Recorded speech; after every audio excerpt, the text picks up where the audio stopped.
My wife cheated on me with our horrible neighbor while I was paralyzed, but a life-changing surgery gave me a second chance to rebuild my life. My name is Ethan John. In the last year or two, my life has been a roller coaster of unbelievable lows and surprising highs. It all began with a terrible accident that left me paralyzed and unable to move or talk. But this was only the beginning of my horror. What followed was a string of betrayals, abuse, and misery that nearly destroyed me. Despite everything, I managed to survive and even thrive. Here's my tale. I was involved in an accident. I was riding my motorcycle on a lovely afternoon when a truck driver, apparently unaware of me, pulled out onto the highway. The collision was terrible. I don't remember much of the impact, just a flash of metal and then darkness. When I awoke in the hospital, I was unable to move. I could not talk. I could scarcely blink. The doctors said I was lucky to be alive. Lucky? That word struck me as a cruel joke at the moment. I was immobilized from the neck down, unable to do more than breathe and blink. I couldn't swallow without trouble. Going to the bathroom? Don't get me started on the humiliation. The only silver lining, if you can call it that, was the multi-million-dollar payout I received from the transportation firm. All of my medical expenditures were paid, and I would receive a monthly stipend to sustain my wife, Laura, and me for the rest of our lives. We were financially secure, thanks to my disability payments and Laura's job as a paralegal. But money could not repair what was broken within me. After 6 months in the hospital, I was finally allowed to return home. I believed things would improve once I was in familiar surroundings, but I was mistaken. That's when my life took a darker turn. How's that? The counselor inquired, staring at me. I'm quite ashamed. I don't think I can even remember what happened in those 6 months, I remarked, a tear running down my cheek. That's okay, she responded in response. Everything you say here will remain confidential. Remember that I'm here to help you heal. I nodded and took a glass of water before proceeding. Let us start with your marriage. Tell me a little about that. I told her about my marriage to Laura, how we met in college and got married after we graduated. I was only 25 years old when my injury occurred, and we had been married for 3 years. I worked as a mechanical engineer, and she was a paralegal at a large law company downtown. We were able to afford a spacious 3-bedroom apartment. Originally, we intended to convert one bedroom into a nursery. We both used the second bedroom as an office, but after my accident, the nursery became my room because it was spacious enough to house all of my medical equipment. Laura did her best to care for me for the first month or two, but it was evident that she wasn't up to the task, particularly with the bathroom. So she sought assistance. Greg and Qley Wallace, our neighbors, offered to help in any way they could. At the time, I considered them pals. Greg, an attorney at Laura's business, frequently drove her to work. Qley was a nurse at a nearby hospital, so she would check in on me from time to time to ensure I was okay. She even helped us get a home health nurse to check on me during the day. Laura was clearly not up to the task after a month, even with all of the assistance. That's when Greg stepped in. The counselor asked, yes. It began innocently enough, but I could see he had feelings for my wife. She frequently broke down crying, and he was always there to soothe her. I could hear them in the front room, making out on our couch. Then he would take her into our former master bedroom and have sex with her. But it didn't end there, did it? The counselor inquired. I shake my head. No, I replied. Afterward, he would come into my room to taunt me, telling me how he felt after screwing my wife. I saw the counselor's expression. Sorry, I apologized. Where was his wife during all of this? The counselor inquired. Was she working? Yes, she often worked strange shifts, and it wasn't unusual for her to be gone all night, working the graveyard shift. I see, the counselor replied. Go on. I took a big breath before proceeding. After about a month, he entered my room as Laura was taking a shower. I was so ashamed that I couldn't finish my statement. Did he abuse you? The counselor inquired. I nodded as I wiped the tears from my face. Yes, I said gently. How often did this happen? The counselor inquired. I'm not sure, maybe a couple of times every week for about 4 months. He even said he was going to invite some of his friends over to have fun with me. Did your wife know this was going on? The counselor inquired. I shrugged my shoulders. I do not know. She was never present when it happened. She'd always come by later and say how great it was to have people like Greg to look after me. I'll never forget the day he hauled in that blasted monitor and installed it on my dresser. He linked it up to a camera and made me watch while he screwed my wife. Laura thought it was great that he brought it in. When did the abuse stop? The counselor inquired. The day Dr. Victor stopped over to see me. I remember that day like it was yesterday. Laura invited Dr. Victor and my attorney into my room, just a few hours after Greg had abused me. Dr. Victor was an older, slightly shorter, balding man with a German accent. I reflected on the visit. "Ethan, there's a Dr. Victor here to see you," Laura remarked as she led him into my room. Dr. Victor approached and introduced himself to me. He also introduced an assistant with a tablet. My lawyer, Jacob Harrison, was also present. "Ethan, I'm Dr. Franklin Victor, and I'm here to discuss a possible treatment for your condition." He looked at Laura before proceeding. "I'll take care of it from here, Missy," he explained. "Please wait in the other room." She exited the room, but I noticed a concerned expression on her face. He returned my gaze, pulled up a chair and sat down, looked me in the eyes before responding. "Now Ethan, allow me to explain. I manage a high-end research facility on Lake Arrowhead. We've been conducting revolutionary research on 3D bone restoration and nerve healing implants. I believe your situation is tailor-made for us. I glanced at your record, and I know how much damage you've sustained," he said. "I believe we can help you regain the most, if not all, of your physical ability. Is this something you might be interested in? Please blink once to confirm and twice to deny." What else could I say about something like this? Of course, I did blink once. "Good," he replied with a smile. "Now, you must understand that this is all experimental, but we have received approval for human testing. Thanks to external grants, it will cost you nothing." That was fantastic news, but I was apprehensive about the experimentation. "I know you're probably concerned about this being experimental," he continued as if he could read my mind. "Don't be concerned about that. Even if the operation fails, you will not be any worse off than you are today. But I feel you are a good candidate, and I'm confident that everything will be all right. In fact, if we're as successful as I expect, you'll be stronger than you were before the accident." That gave me hope, so I listened as he described the operation.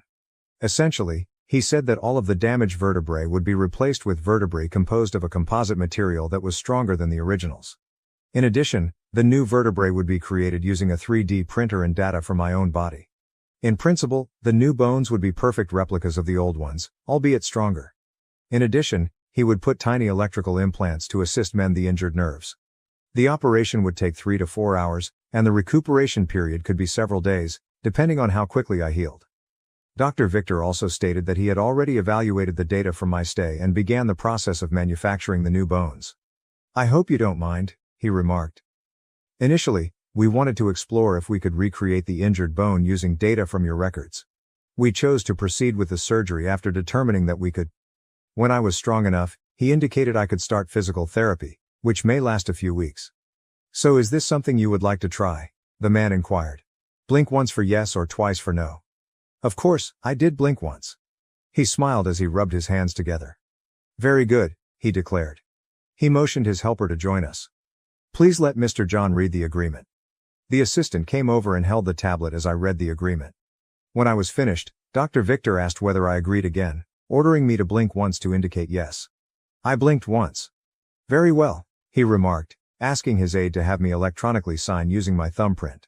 Once that was completed, Jacob countersigned to confirm that he had witnessed my approval to the operation. "Are you ready to get started?" he inquired. Of course, I did blink once.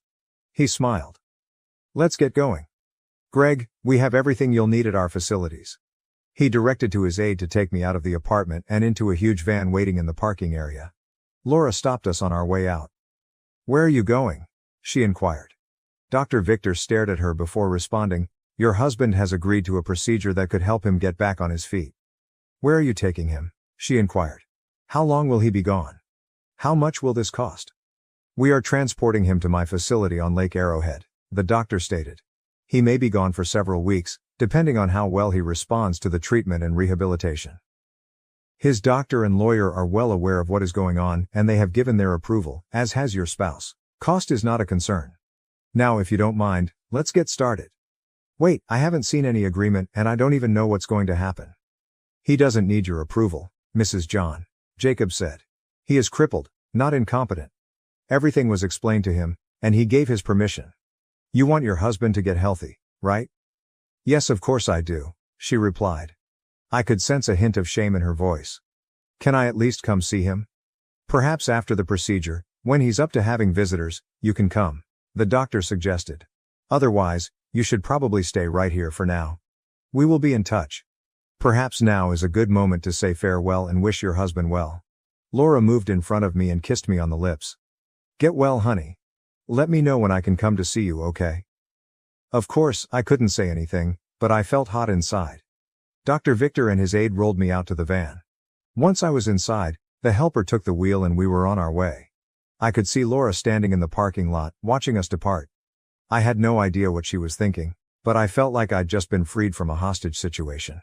A few hours later, we arrived at the facility and I was led into a very lovely room where many nurses began prepping me for the treatment. I hope you don't mind, Ethan, but I thought it best to get started right away. Victor, your doctor remarked. He turned to face the nurses. Once you have him prepared, please bring him to the operating room. Yes, Dr. Victor, one of the nurses replied. Okay, Ethan, I will leave you in the capable hands of your nurses, and I'll see you in the OR, he said before leaving. Soon, they had me undressed, bathed and dressed in a robe that revealed my back. They put me on a stretcher and transported me to the operating room, where 3 extremely large orderlies carefully scooped me up and laid me face down on the table. The anesthesiologist performed his duties and the last thing I heard before leaving was Dr. Victor saying, "Oh my." I had no idea what he was referring to. I awoke still face down, but this time I was in some sort of device that kept me immobilized. I had a tube down my mouth and an IV implanted into my arm. My right arm was fitted with a blood pressure bracelet. Suddenly, the device rotated and I found myself looking up at Dr. Victor. You're awake, he stated. Good. You'll be pleased to hear that the operation went smoothly. We'll have to keep you motionless for a few days to ensure proper healing. After all, we had to do a lot of replacing. You may have tingling or itching in your back. This is normal.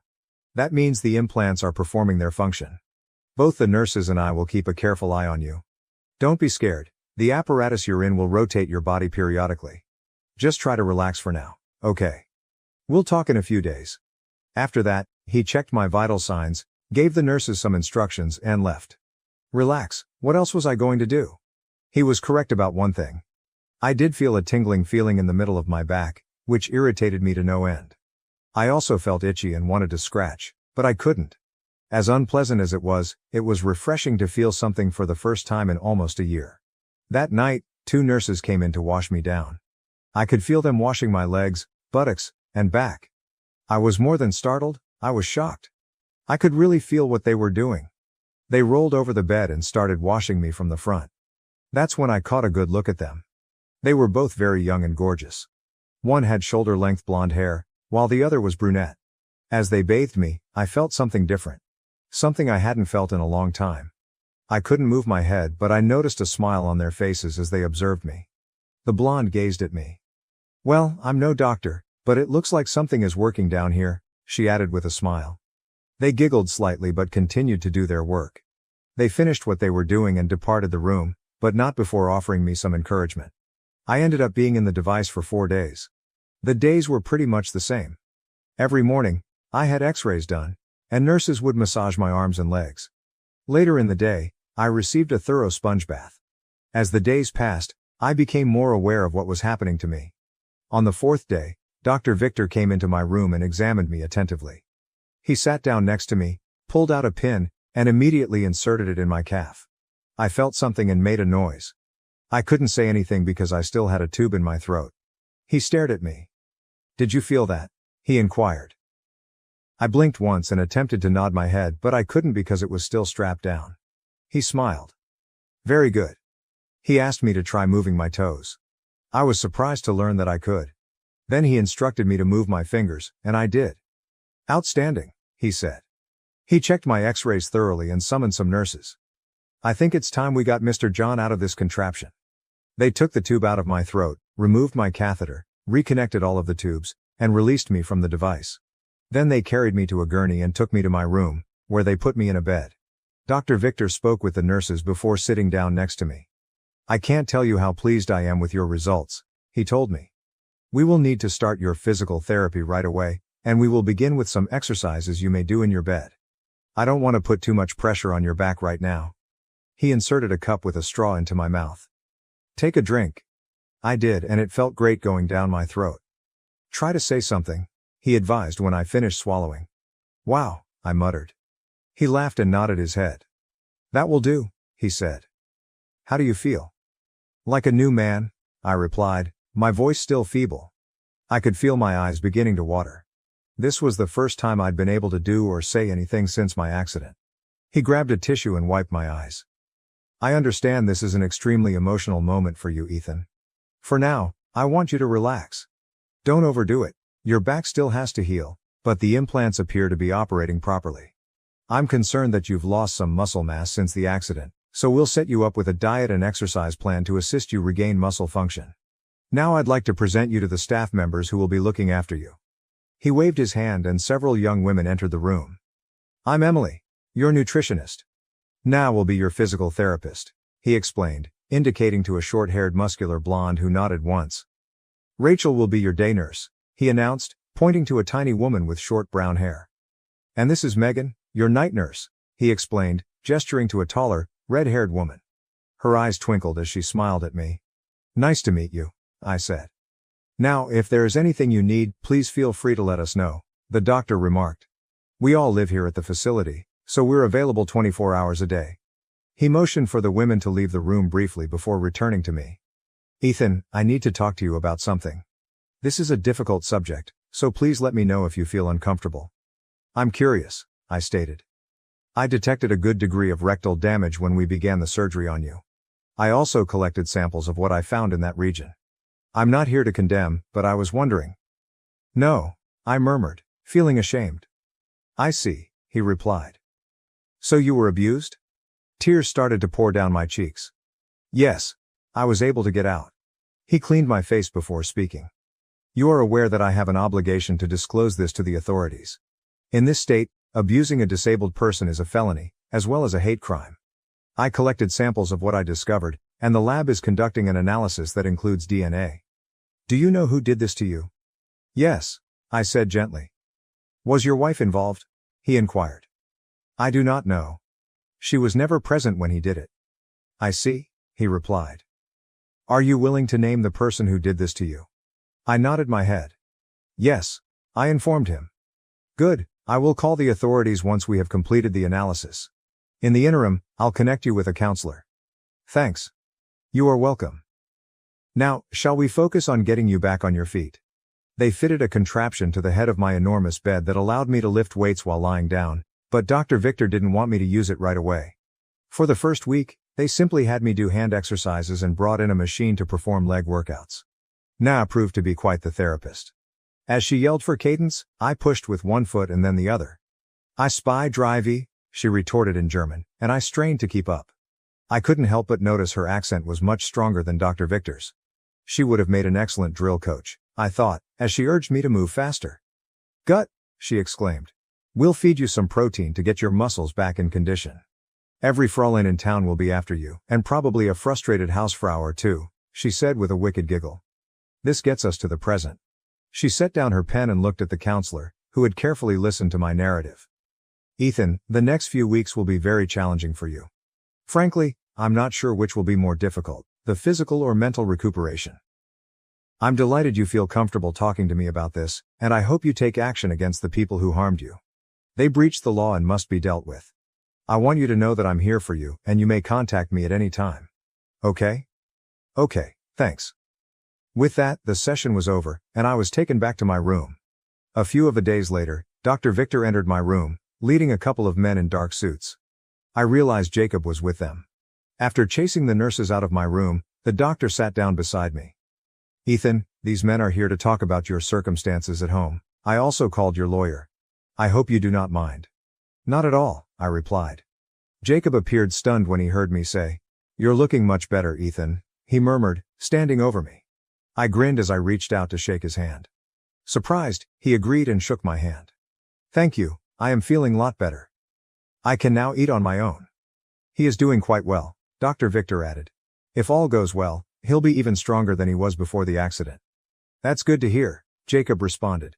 Ethan, this is Agent Qley and Agent Davis from the State Police. They're come to take your statement. Are you ready to speak with them? Absolutely. The three guys took up chairs, and Agent Qley produced a recorder.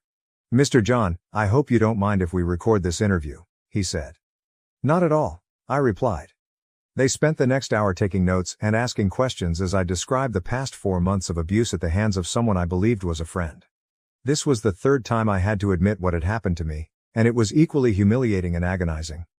"And you say this Mr. Wallace is the man who assaulted you repeatedly?" Agent Qley inquired. "Yes," I answered. "I have the sample I took from Mr. John, along with the analysis," Dr. Victor stated. "There was considerable rectal injury that needed to be addressed. That's all in my report." Agent Qley stated, "We'll need to take that into evidence." Dr. Victor nodded his head. "Tell me, Mr. John," Agent Qley asked, glancing back at me, "is this the same Greg Wallace who works at McMaster and Williams law firm?" "Yes, it is," I answered. "And your wife works at this firm as well?" "Yes, she does," I informed him. "And you allege that the two of them have been engaged in an affair during this time?" he inquired. "That's correct," I replied. "Was she ever present when the assaults took place?" Agent Qley inquired. I shake my head. "She was at the apartment, but we never shared a room, as far as I recall. Indeed, she appeared to believe that he was assisting me in some way." "I see," the agent replied. "Nevertheless, we'll have to bring her in as an accessory. Even if she wasn't physically in the same room, it's hard to believe she didn't notice anything was wrong." "Ethan, are you certain about all of this?" Jacob inquired, surprised. "I know Greg personally, and I find it hard to believe he would do something like this." "Maybe you don't know him as well as you think," I remarked rhetorically. "You have Dr. Victor's report, and you have the sample." "I can't explain it," Jacob replied. "I take it you're going to want a divorce from your wife." "Absolutely," I said, nodding. "Okay, I'll start the paperwork. I'll contact you before we file. I also want a restraining order," I informed him. "I don't want either of them anywhere near me, and I sure as heck don't want them in my apartment." "As of right now, we'll be treating your apartment as a potential crime scene," Agent Qley informed us. "How much longer is Mr. John going to be here?" he inquired. "Hard to say," the doctor replied. "At least 5 more weeks, possibly longer. It depends on how well he reacts to the treatment and therapy." "Very well," Qley replied. "At least he'll be safe for a while longer." He turned to face his buddy. "Get a search warrant for the John apartment and arrest warrants for Mrs. John and Mr. Wallace." The other agent nodded and left the room. Qley turned around to face me. "Just so you know, Mr. John," Qley explained, "we're going to charge your wife as an accessory. If it comes down to it, are you willing to testify against her in court?" "Yes," I said. "Okay," he replied quietly. Davis had returned and gave a thumbs up. "The warrant will be ready when we get back to the office." Qley nodded and packed his gear, including the sample he received from Dr. Victor. "We'll be in touch, Mr. John," he added. "I hope everything works out for you." "Thank you," I replied. After they went, Jacob approached me. "Ethan, you are making serious charges. Greg might lose everything: his job, his license, and possibly even his wife. Are you very convinced about this?" "I'm 100% confident, Jacob. I honestly do not care if he loses everything. In fact, given what he has done, he deserves to lose everything. I hope you are on my side in this."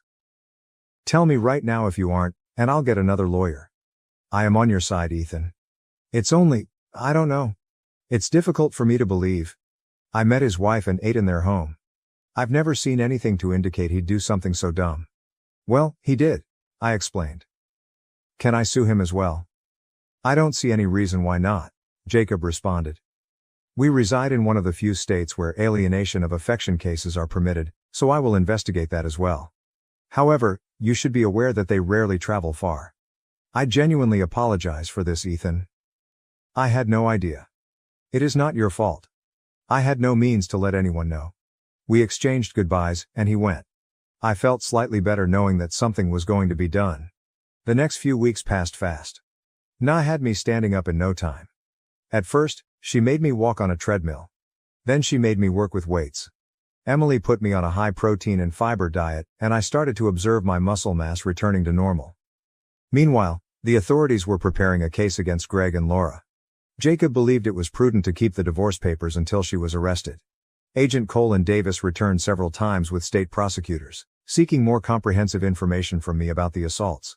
They informed me that the analysis confirmed that Dr. Victor had retrieved Greg's DNA from me. Jacob also hired a private investigator to acquire evidence of their adultery. It wasn't tough because the two of them were very open about their romance. Greg's wife, C, appeared to be unaware of their actions, as she worked nights when they messed around and slept during the day when they were at work. After gathering proof and completing the paperwork, Jacob came out to review it with me. He intended to sue for divorce on grounds of adultery, neglect, and cruelty. He had lots of images, videos, and audio evidence to back up his claim. I didn't want to hear or see what they had done, especially because I'd seen and heard enough about them to last a lifetime. He also had papers against Greg and intended to sue the firm they worked for because Laura was technically his subordinate and Greg had plainly broken company policy. Furthermore, he intended to denounce Greg to the state bar organization and had papers prepared accusing him of multiple ethics violations. I couldn't help but notice that Laura never phoned the facility or came out to see how I was doing. Apparently, she and Greg were too busy screwing about to notice me. Oh well, I figured, this too would pass. And it did. After 2 months, the authorities raided the firm and detained them. Jacob's process server was also present, delivering the paperwork to all parties involved. My lawyer even contacted the media, which obtained footage of the 2 cheaters being placed in the back of police cruisers. Shocked by the charges and evidence we had against Greg, the business acted fast and settled with Jacob for the majority of what we requested. They also fired both of them and reported Greg to the state bar. CE learned of the arrest that day when Greg called her from the county prison, telling her he was in jail and needed her to be in court for his arraignment so she could post bail. Agent Qley and Davis met with Dr. Victor, and the 3 of them took me to the courthouse for my arraignment. CA noticed me as I was brought in for the hearing and ran up to me. "How is he?" she questioned Dr. Victor. I looked up to her. "Better," I replied, seeing her expression. It had been a year since she last heard me talk. "Haven't you heard? Your husband has abused me on several occasions during the last 4 months. At the same time, he has been banging Laura." "You did not know?" "Oh my God," she exclaimed. "I did not know, Ethan. Please believe me, I had no idea what was happening. I've also filed for divorce from Laura and am suing Greg for alienation of affection. If you like, I may offer you my attorney's name in case you decide to file for divorce." "Damn right. I'm divorcing the son of a," she explained. We entered the courthouse and saw the sheriffs bring Greg and Laura in, both dressed in orange jumpsuits, with their wrists and feet shackled and joined to another chain around their waists. They both looked terrible. The state prosecutor requested that both be remanded without bail, citing Greg's potential flight risk and a restraining order against Laura. He also informed the judge that I was going through medical treatment and had filed for divorce. The prosecutor expressed anxiety that Greg would physically retaliate against me. The judge reviewed the documentation in front of him and agreed, ordering them both imprisoned without bail until the hearing, which he scheduled for the following week. As they took Greg and Laura out, she noticed me seated in the back of the courtroom. Her eyes widened as I raised one hand, middle finger out. C caught up to me after Agent Qley and Davis rolled me out of court. She halted them and knelt down to speak with me. "Ethan, I'm really sorry about everything. I honestly didn't know." "That's all right, C," I said. "How long are you going to be gone?" she inquired. I shrugged my shoulders. "I don't know," I replied. "Perhaps a couple more weeks. They actually did a great job. I can even walk around now." "That's great. Please stay in touch and let me know how you're doing," CA said. "I will, C," I said. "We really need to go now, miss," Agent Qley stated. CA nodded and stepped up. "I understand. Take care of yourself, Ethan," she said.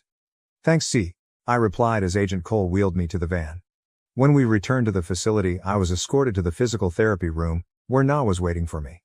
"About time you showed up," she remarked. "Time to begin." She pushed me through my paces and even gave me extra workouts to compensate for being late. I was sore when she finished with me, but I felt amazing. Megan stayed after dinner to check my vitals and complete her papers. When she was finished, she approached the bed, made sure I was comfortable, sat down, and looked at me for a few moments. Something appeared to be bothering her. "Is everything okay?" I remarked. "You seem to be thinking about something." "I was just wondering about something," she explained. "What?" "Do you find me attractive?" she inquired. "Absolutely. I think you're a wonderful girl and an excellent nurse." "Why?" "It's just, you haven't made a pass at me the entire time you've been here. I was wondering if I had done anything to anger you or if you didn't think me attractive." I smiled at her before replying. "I'm actually very attracted to you, I told you. It's simply that, for one thing, I'm still married, and secondly, I'm relearning how to move around. I haven't been able to speak for a year. Besides, how about your other patients?" You're my only patient, she explained quietly. Dr. Victor is very particular about who he assigns to the night shift. I see. So, in addition to being a medical genius and a miracle worker, Dr. Victor is also a matchmaker. She laughed at that. It has happened before, she added. Well, Megan, I tend to have a soft spot for shy, attractive redheads. And I'm getting divorced, so there's that. She grinned broadly and her eyes twinkled. Would it be okay if I kissed you goodnight? She inquired. Definitely, I said. She leaned in and softly kissed me. After a second, the delicate kiss evolved into something more sensual, with our tongues battling in one another's lips. When she broke the kiss, I felt something. I am here for you all night, every night. If you ever need anything, call me, okay? I know you're not ready to make love, but I'd love to just spend time with you, Megan murmured quietly.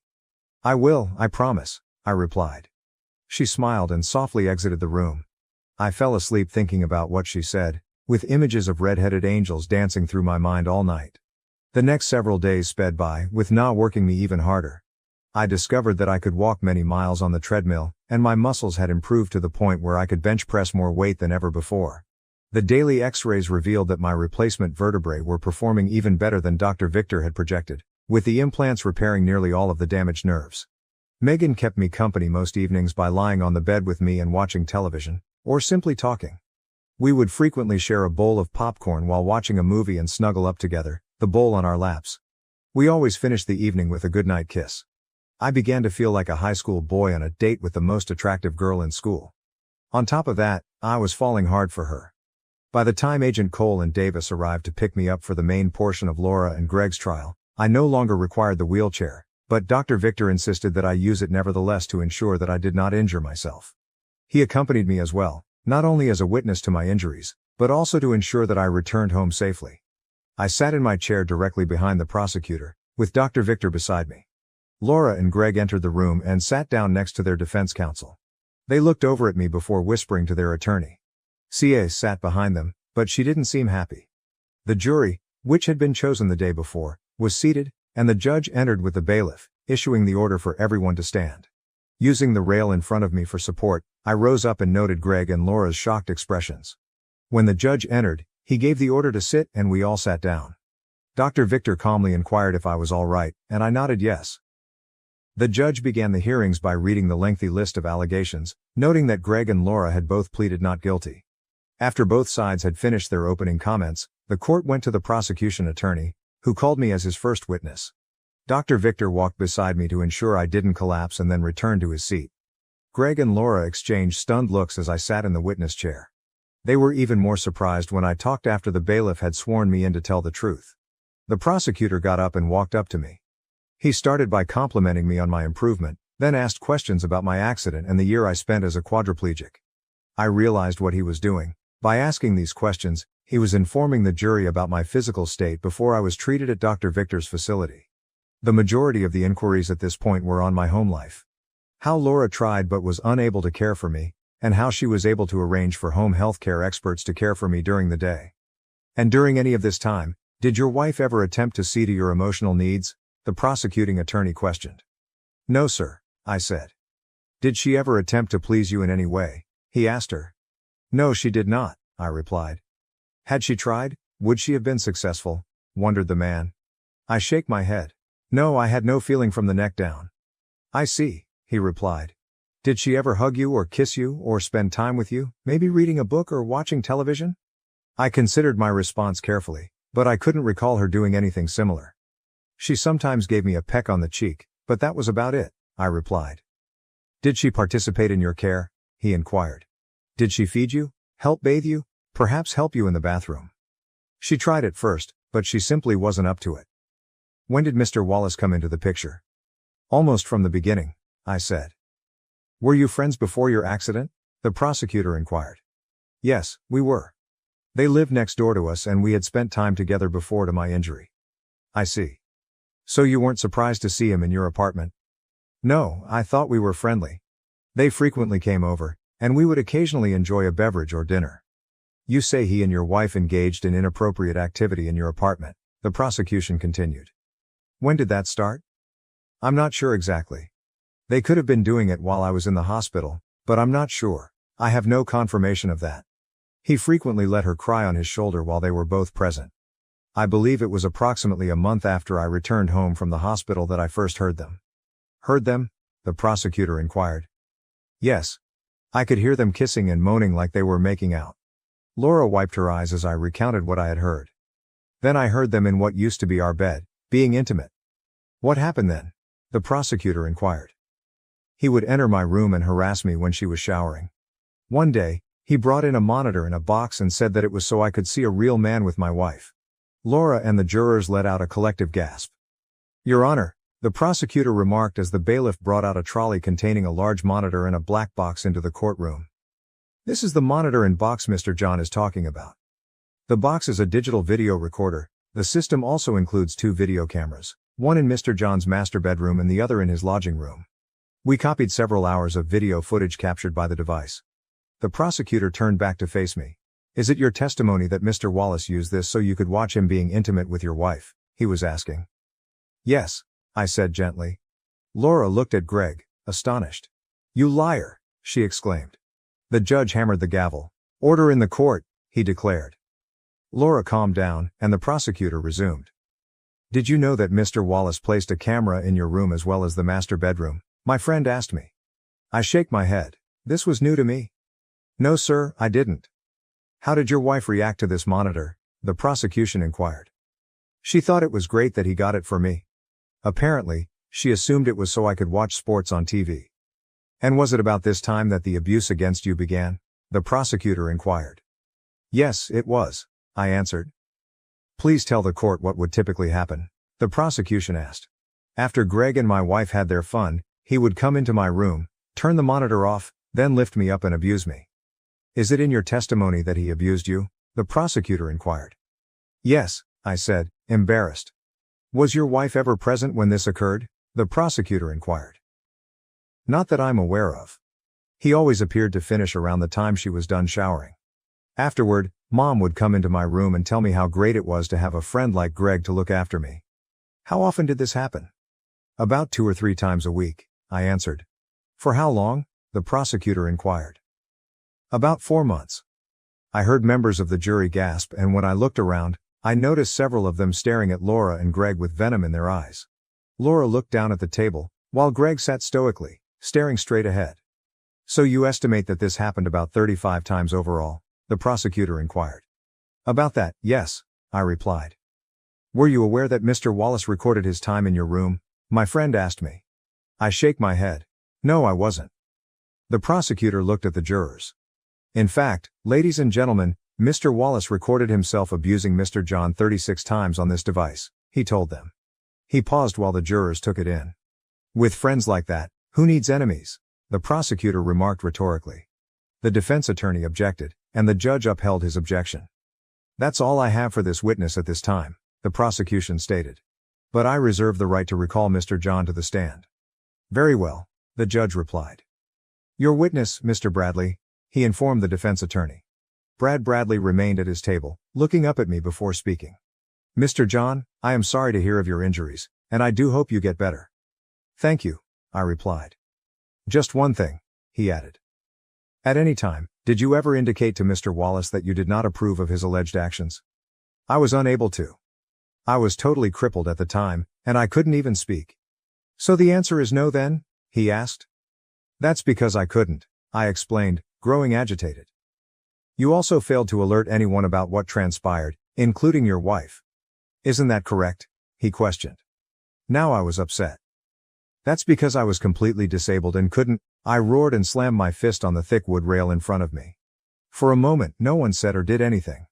When I drew my hand away, I noticed that I had cracked the rail. I didn't realize I'd hit it so hard. I looked at the judge before speaking. I apologize, Your Honor. I lost my temper. Don't do it again, he told me. I nodded my head. That's all I have for this witness, Bradley added. The judge told me I may leave the stand, and Dr. Victor came to accompany me back to my seat. The prosecutor then summoned Dr. Victor to the stand. He informed the court of my injuries and the extent of my incapacity. He also said that he discovered severe damage, collected samples for evidence and testing, and then did everything he could to repair the harm.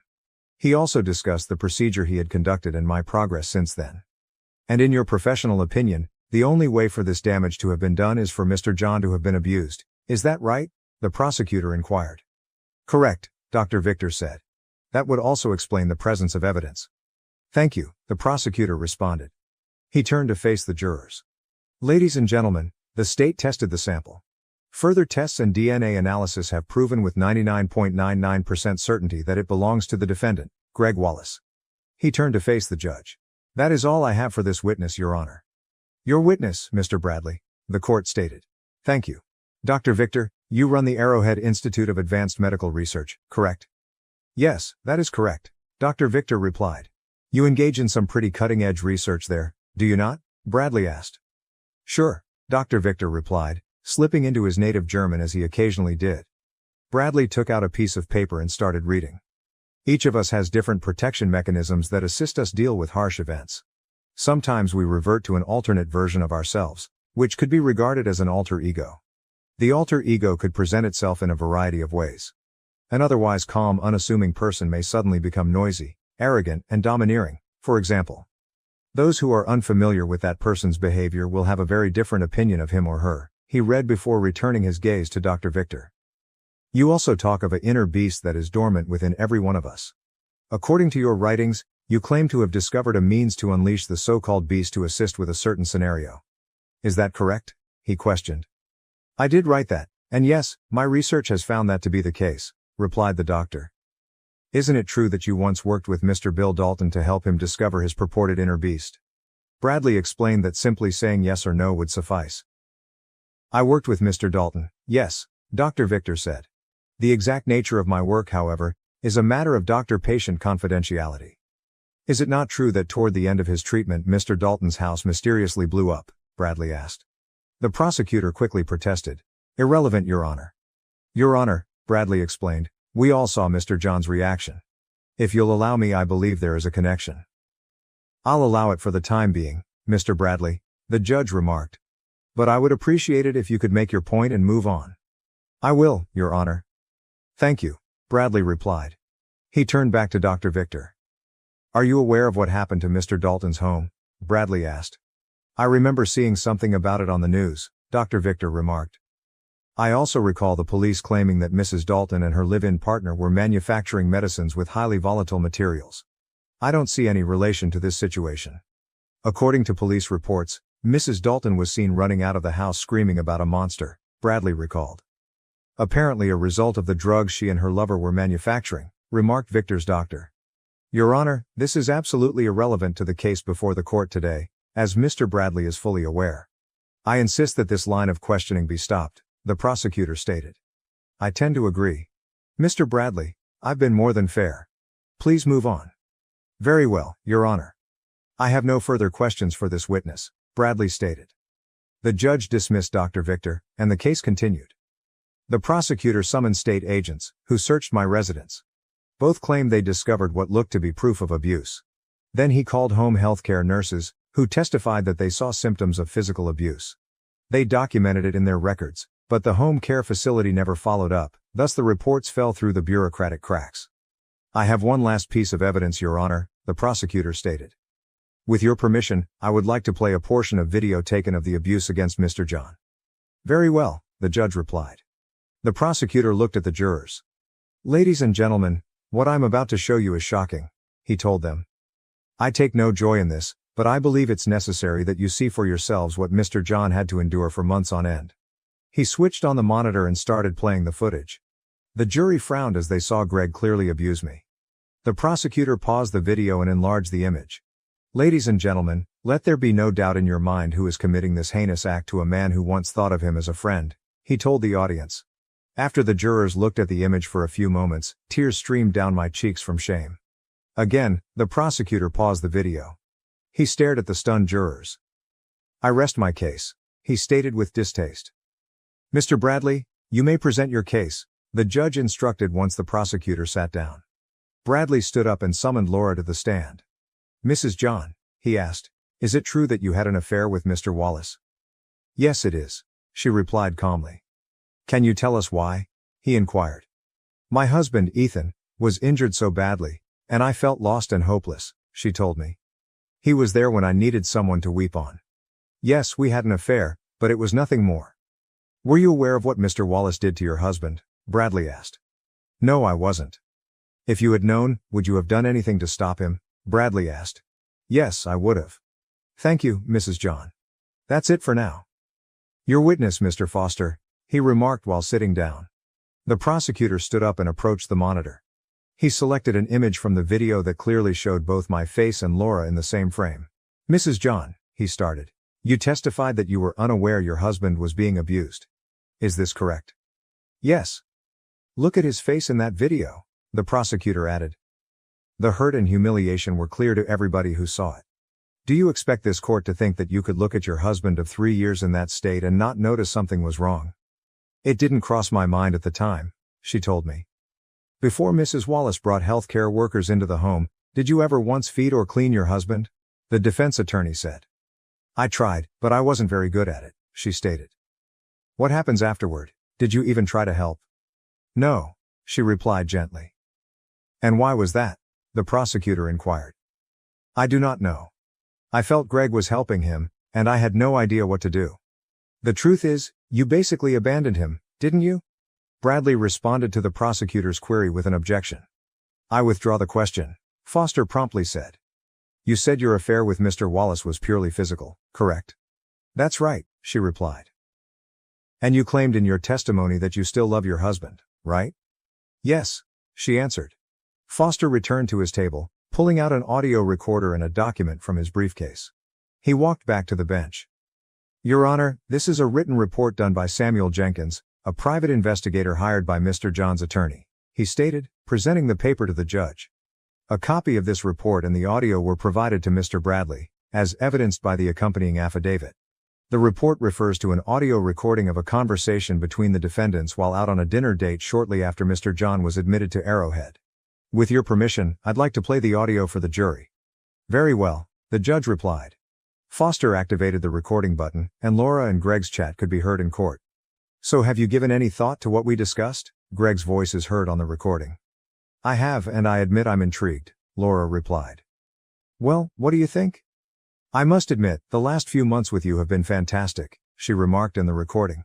Much better than my life with Ethan has ever been. Are you sure we can pull this off? Of course, Greg replied. I'm a lawyer, you know. I can have a judge do whatever I want. It would be easy to declare Ethan a state ward. He can't care for himself, and you're clearly not trained to do so. Frankly, I can't stomach the idea of it, she told me. I mean, feeding him like a baby, wiping his drool, changing his diaper and cleaning his buttocks, yuck. It makes me nauseous just to think about it. I need a man, a whole man, a genuine man like you. You and I both know this Victor guy won't be able to do anything for him, Greg told him. Every doctor stated he'd be an invalid for the rest of his life. Once he is judged incompetent, we may seize his massive settlement and live like kings in Costa Rica or somewhere else. Wouldn't that be preferable to staying here and wiping the excrement off little Timmy? Yeah, it would, she answered. What about C though? Laura asked. Things haven't been great between us for a long time, Greg told me. She wants children, but I don't, and I'm tired of her continual pestering. I just want to be sure you won't go soft on me and tell me you still love him when we start dating. That will not happen. I love only you. The prosecutor paused the recording and looked at Laura. I felt like my heart had been ripped out again.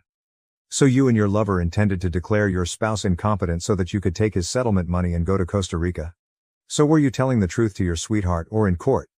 Which is it, Mrs. John? Please tell me now so that I can decide whether or not to prosecute you with perjury. Tears streamed down her cheeks as she was forced to openly confront her own deception.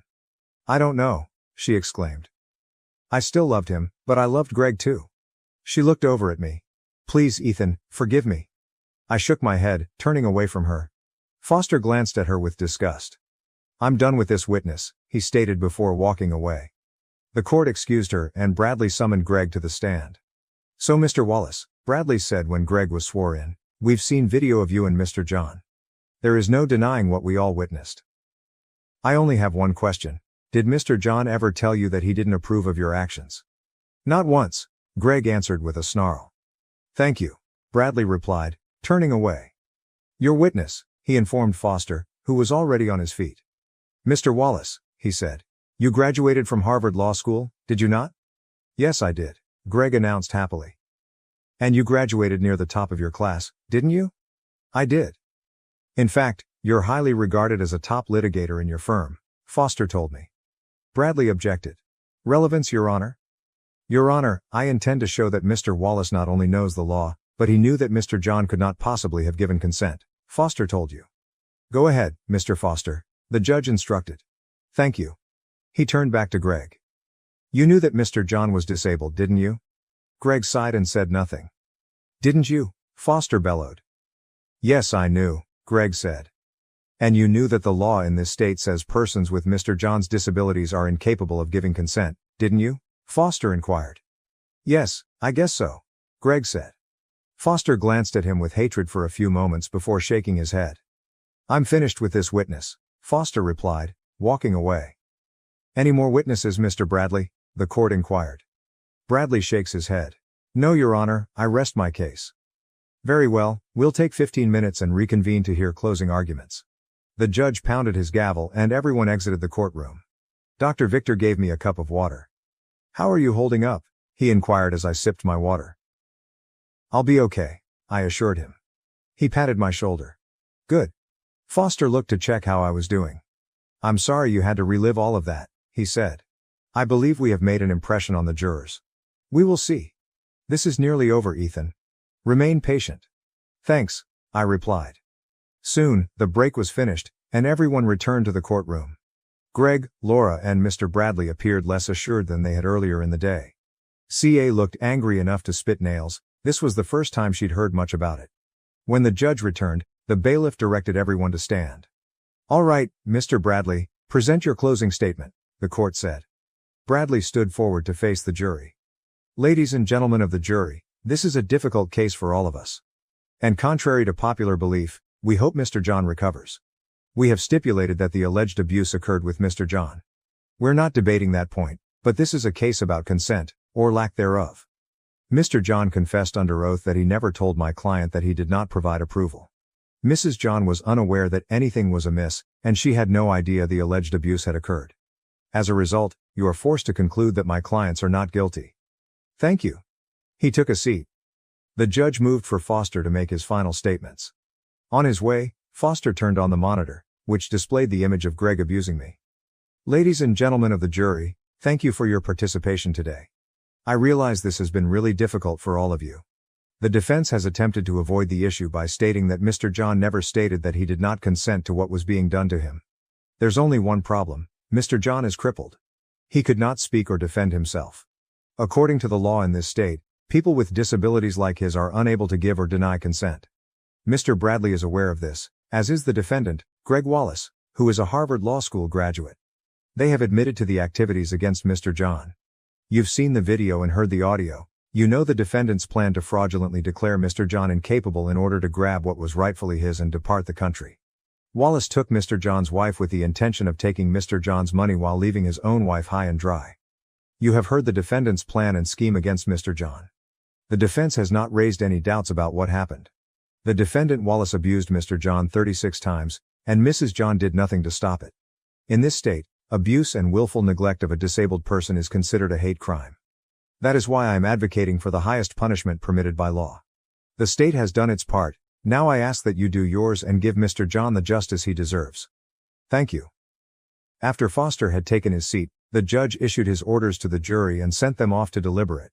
He then ordered the rest of the court to recess. Dr. Victor and I entered the corridor, where Jacob waited. I just wanted to let you know that Laura signed the divorce papers, he told me. She isn't contesting anything. I just came back from filing them. The judge will sign off on them in a day or two, and you will be free in 6 months. Free? I asked cynically. Why don't I feel free then? You've been through a lot, young man, Dr. Victor explained. Trust me, it'll get better. I hope so. And I think I know just the person who can help you feel better, the doctor added with a knowing smile. You mean Megan? I inquired. Dr. Victor grinned and nodded. Ja, he answered. She really likes you, you know. It was my turn to smile. I like her too, a lot. Good, Dr. Victor replied.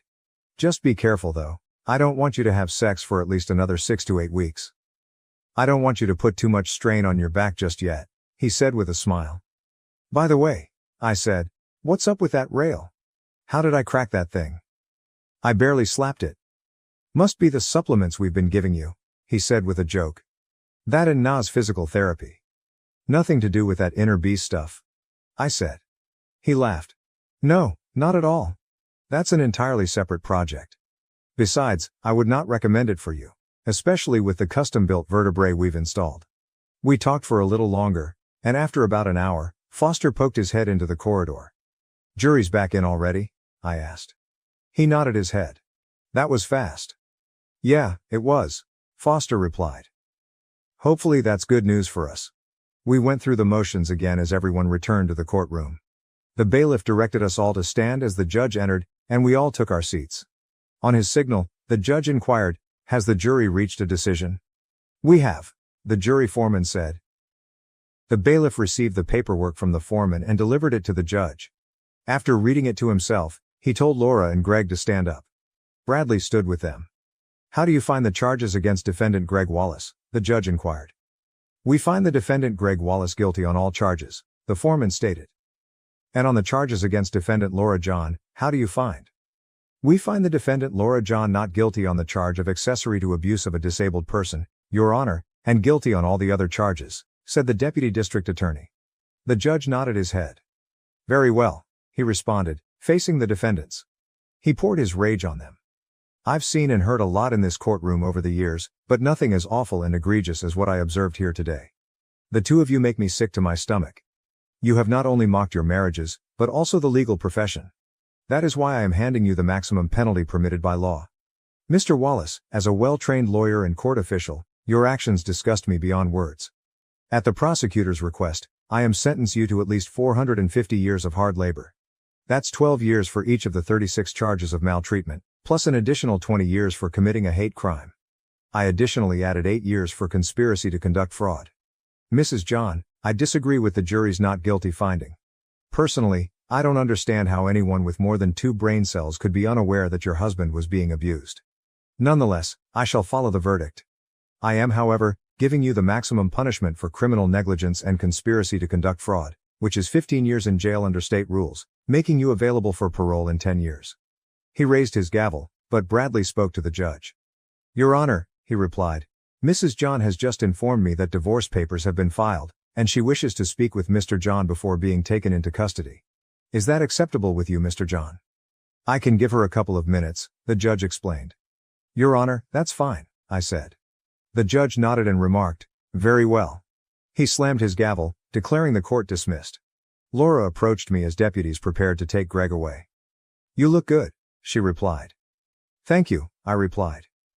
I just wanted you to know that I'm sorry for everything. I honestly had no idea what he was doing to you. I would have done everything I could to stop it if I had known. I think you convinced the jury of that, I told them. I agree with the judge, however. I find it difficult to believe. You are not a foolish woman. At any rate, you'll have 15 years to consider it. Was there anything else? Yes, she responded. I wanted you to know I signed the divorce papers and I'm not going to fight you over it. That's what I heard, I informed her. Don't you want to know why it happened? She inquired. I shook my head. I really don't care, I told her. I'm sure it was all for greed and lust. You cheated me, plain and simple. The why really doesn't matter anymore. Do you think you could ever forgive me? She asked. Why is it all you cheating losers think you can come crawling and begging for forgiveness? I asked. You certainly didn't care about me when I needed you the most. To answer your question, no. I do not intend to ever forgive you. Instead, I'll do my best to forget you exist. Was there anything else? I know you won't believe me, but I do love you, she replied. I just wanted to tell you that before they take me to jail. You're correct, I don't believe you, but thank you for saying so. I suppose you should get moving. Those deputies don't seem happy over there. Okay. Goodbye, Ethan, she replied. She walked away with tears in her eyes. At that moment, I had absolutely no feelings for her. As I stood up, she approached me. How are you doing, Ethan? You look better now than you have in a long time. Thanks. I'm doing a lot better now, thanks to Dr. Victor. I just wanted to apologize for what my loser soon-to-be ex-husband did to you. I appreciate that, I told her. Did you get in touch with Jacob? Yes, I did. Greg's father insisted on a prenuptial agreement when we married, and it includes a very strict infidelity clause, so Jacob will have a field day with it. I'm glad to hear it, I said. If there's anything I can do to help, let me know. Thanks. I might need to borrow several copies of those videos from you. No problem, I responded. Whatever you need. I'll be gone a little longer, but I'm sure Jacob can make do with what he already has. One last thing, she added. I still have the key you gave me right after the accident. I'll clean up your apartment and remove Laura's belongings if you like. That would be a big help, see. Thanks. Not a problem. Good luck, and I'll see you soon, she said, kissing me on the cheek. We watched as she departed. I couldn't believe Greg was so dumb to cheat on such a nice woman. Are you finished flirting with all the women? Dr. Victor inquired. I'd like to get back to work if you don't mind. Works for me, I replied. But how are we going to get back? No problem. We'll take care of that for you, Agent Cole stated from behind. After all, we're the ones who brought you here at Dr. Victor's insistence. I sat down in the wheelchair, and Cole drove me out to the car, where we all climbed in. Actually, I was relieved to have the wheelchair. I'd been up and down much of the day and was feeling fatigued and achy. We returned to the facility, and Dr. Victor wheeled me into my room, where Megan waited for me. After supper, she helped me get ready for bed before going into the bathroom to change into her sleepwear, which was actually a long t-shirt. How are you feeling? She inquired as she slid into bed with me, wiped out. It's been a long day, I explained. She kissed me and rested her head against my shoulder. Yes, it has, she replied. I realize it has been difficult, but it had to be done. Now you can start putting all of that behind you, and I'll be here to assist you in any way I can. Before I spoke, I took a long look at her face. I said, I love you, Megan, without thinking. She smiled softly and kissed my lips. And I love you, Ethan, she added. She rested her head on my shoulder and draped an arm across my chest. I felt happier than I had been in a long time. We soon fell asleep together. They exhausted me over the next 5 weeks. In drill instructor mode, encouraged me to go farther and quicker with each session. On top of that, I was seeing the counselor twice a week to help me overcome the trauma I had experienced the previous year. Every day, they took x-rays to determine the condition of my spine. Megan stayed every night in my bed and we grew to know each other rather well. Finally, Dr. Victor said that I had recovered sufficiently to be sent home.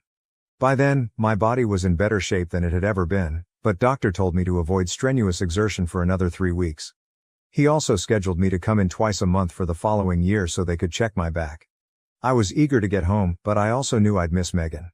On the day I was supposed to leave, I wrote her a note in which I expressed my feelings for her. I also offered her to come visit me whenever she wanted. I finished the note as Dr. Victor entered my room in a wheelchair. I stared at him, puzzled. After all, I could already walk on my own. He shrugged his shoulders. Regulations, he stated. I understand. As I sat in the wheelchair, I wished I'd never have to use one again. He pushed me to the pickup location outside and I glanced about while waiting for the Arrowhead van. Instead, I noticed a dark blue Toyota RAV4 pulling up. The driver's side door opened, revealing Megan, my red-headed angel of compassion. She came around to open the passenger door for me. Surprised. I stared at Dr. Victor. Megan has a new assignment, he announced with a smile. She'll be your live-in caretaker, that is, unless you have any objections. Absolutely not, I answered, smiling. I shook his hand. Thank you, Dr. Victor, for everything. You're welcome, he replied with a smile. I'll see you in a couple of weeks. He stared at Megan. Please take care of our boy, okay? I will, she replied with a smile.